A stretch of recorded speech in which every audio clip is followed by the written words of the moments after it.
Namaste. Raylene Byrne, Medicine for Your Spirit. Here we are in it. We're in it.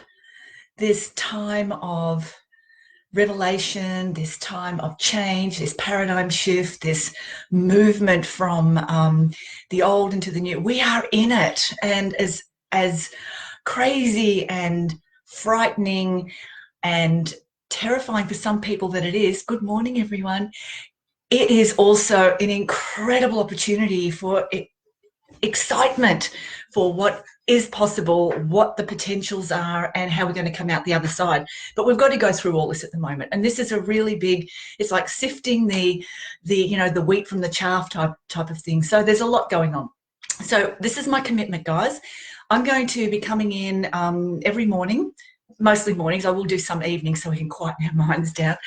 But most mornings, I really want to offer support and a steadying place for people to land in this time of incredible change and energy. So here we are. So I'm going to do some little one-card readings, but not for long. I'm not going to be in here for hours like I normally am. I'm only going to do like 20 or 30 minutes just as a touch base. And if people have questions, they can ask. And good morning, good morning, good morning. And we'll do the best we can. So all I can say is we have to actually accept the fact that we're in it.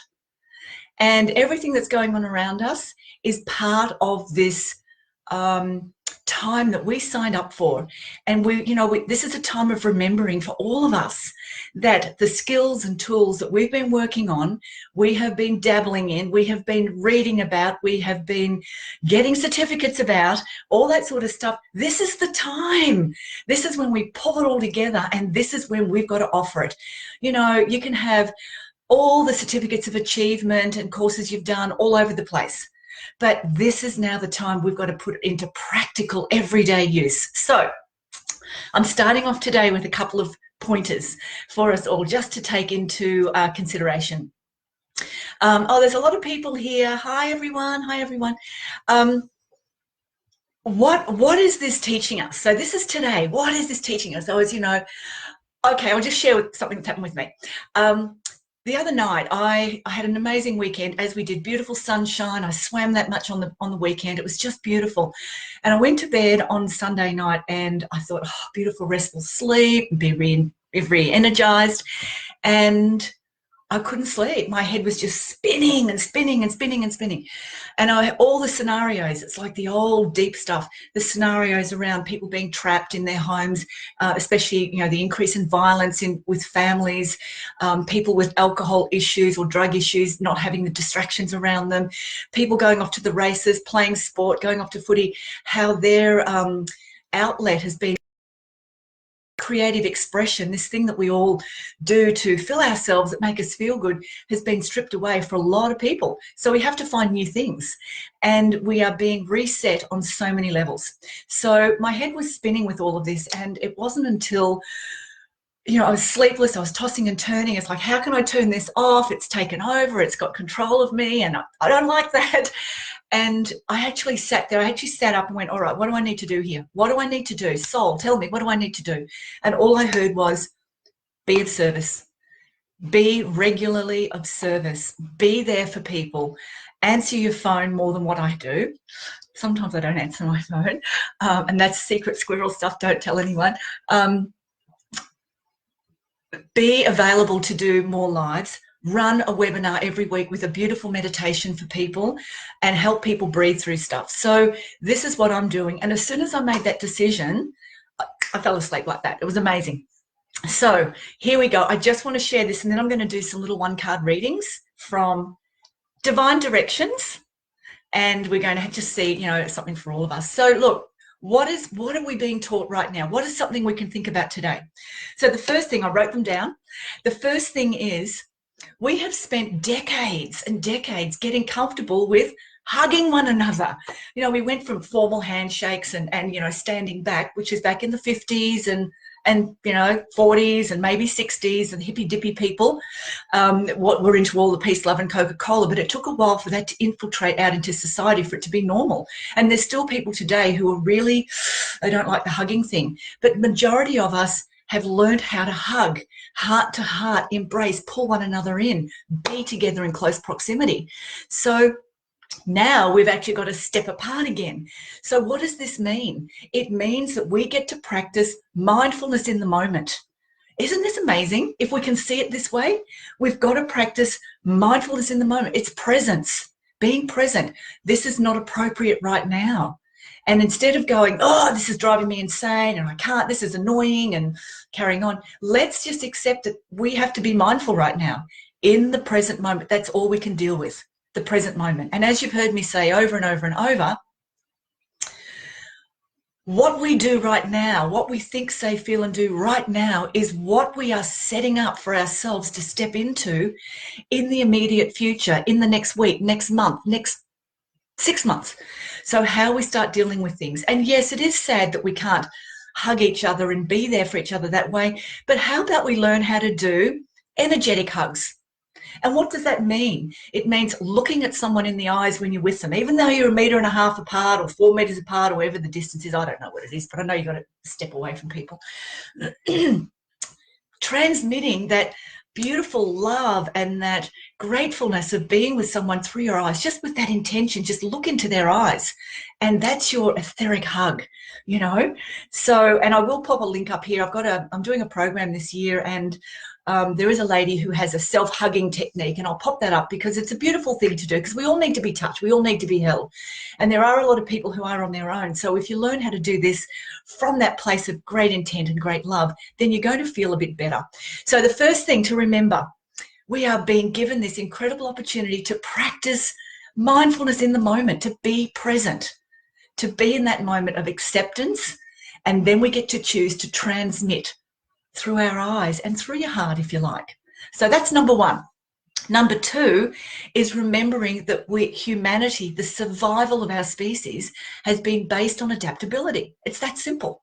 We are extremely adaptable when we are in flow and when we're in the present. We are very, very adaptable. When we're not adaptable is when we're stuck in the past and we're wanting things to be how they were. Well, guess what? Things are never going to be how they were, and that is the reality of what's going on right now. So we have to show up every day in the moment, breathe the day in and say, okay, what am I here for today? What am I showing up for today? What part of me can I contribute, share, offer from me today into this world for what I'm going to step into tomorrow and beyond? So learning how to be adaptable and in flow. It is our soul's nature. It is. So our mind gets in the way. All our mental filters get in the way. So all we have to do is start being really, really aware of that. Okay, so that was number two. Number three is really great exercise. We're all being gifted. We have to learn discernment of information. It's that simple. Discernment of information. What feels right for you? What doesn't? Is there too much? Is there too much doom and gloom? Is there too much statistics? All that sort of stuff. You have to start exercising discernment to know when you've had enough, to actually know that, yeah, okay, I'm good. I know what I need to do. I'm going to isolate myself. I'm going to get into this, and this, whatever it is. I accept that now, and I'm going to make the most of it because this is important. And if you need to switch things off, switch them off. I can't handle anymore. There's just so much. And it's like chipping away at so many of us. So sometimes you just got to go, no more. I know what I need to know. I know what I need to do, and let me get on with it. So discernment, we're going to be practicing a lot of that, because some of the stuff that we're being shown, it may not be accurate. It may not be. I mean, I don't know. I'm not in the ground zero with it, but I'm feeling and watching what's going on. And if things don't feel right for me, I don't go there. I just know what I need to do. And this is a great exercise right now for all of us. Excuse me. No, I don't have it. Thank God it can't spread this way. It's a really great exercise for us right now to start powering up our discernment mechanism within ourselves and start trusting what our inner world is telling us, what feels right, what sounds right, what aligns. This is a great time right now to start practicing that more than ever. And the last thing, the fourth one for today, is it's time to sort out the true priorities in our life. It is absolutely the time to do that. And that, is relationships, family, your sanctuary at home. These are our immediate priorities. What do we need to be doing, creating, clearing, letting go, bringing in, making happen in our own environment? And then how do we share that out into the world on an energetic level? So this is where intention, pardon me, intentions are going to be really, really profound. I'm going to give you a really beautiful technique to do that in a minute. So they're the 4 things that we can look at in our lives and carry them through the week and let them become little guidelines, perhaps, if you like. Mindfulness in the moment, which is presence, especially with the social thing, and do the etheric hugging through the eyes and through the heart, and just send that beautiful gratitude for that person. Excuse me. Oh, crikey. I don't know where that's come from. I've slept outside last night, so I've probably got a bit of damp on my chest. Learning how to be adaptable and in flow. So this is another great thing that we can look at each day. It's every day is going to change. Every hour is going to change. So how do I stay aligned in myself and moving with that flow? This is where presence comes, and this is where, within. And remembering, we have the skill set. We have the tools. It's within us. The human spirit is about moving through these things. It will come to an end eventually, and we will step into something different and new. What I want to remind you, hang on, I'll finish the third and fourth. Discernment of information, I spoke about that, and time to sort out the true priorities in your life. So I just want to say this. This is something I really need to say. Oh, I've lost it now. Oh, well, it'll come back, and I might do another Facebook Live about it later. No, it's gone. If it comes back, it comes back. That's life, that's in the moment. That's how it is. So I'm going to give you this really, really beautiful little thing to do if you want to. Now, I got together with a very tight little group of my little tribe the other night. We had a big bonfire, and we did intentions and stuff like that, and challenges and all that jazz. And we had beautiful, circle work with social distancing.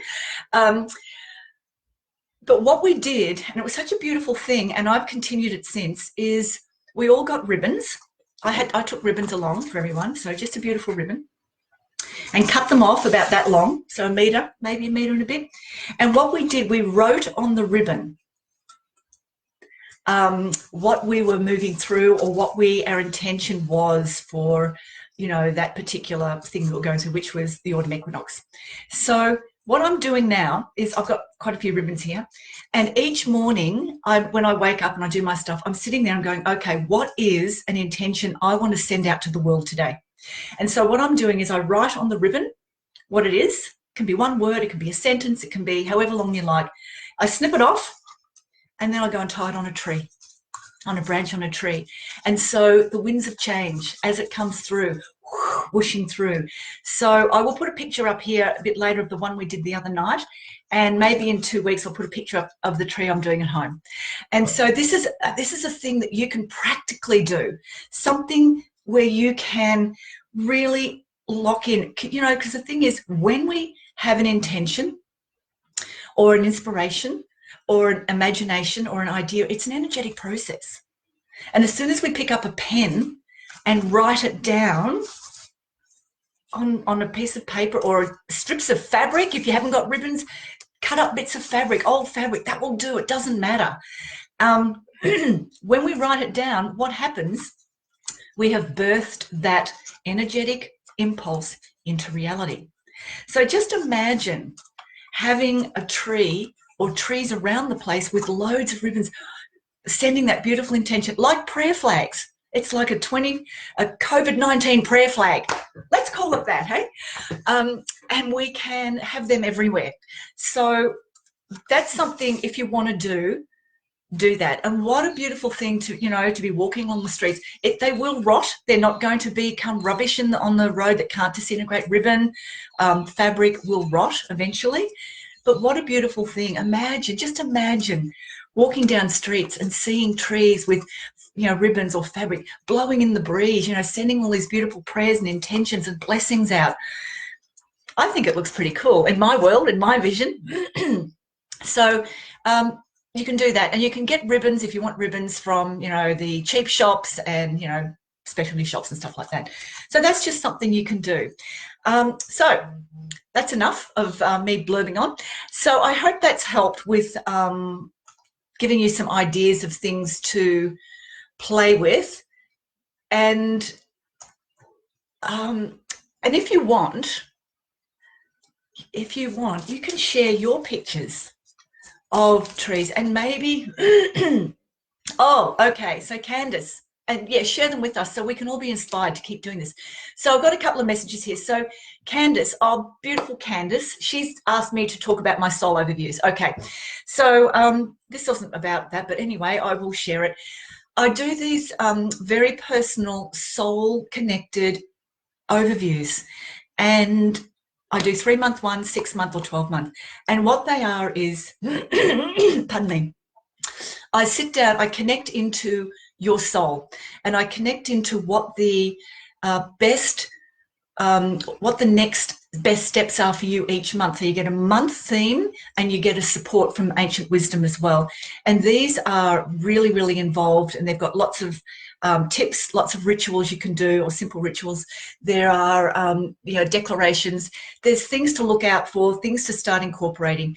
And Candace is just saying that'd be great in times like this. So they are available on my website. The 3-month one isn't up there. I do that as a special, but if you are interested, send me a message, and I can get onto that for you. It's not a problem. But they are very, very good at keeping you centered and calm. Anything else here? Oh, there's lots of stuff. Look, I'm putting a whole lot of new stuff up on my website. I've got some meditations on my website too, and a beautiful one about keeping in your steady, calm heart. And I've had a few people comment that it has really, really helped them find that point of steadiness, and they are utilizing it regularly. So that's really good. I mean, that's the whole intention. This is part of my service now, is to offer ways for people to find that place within themselves.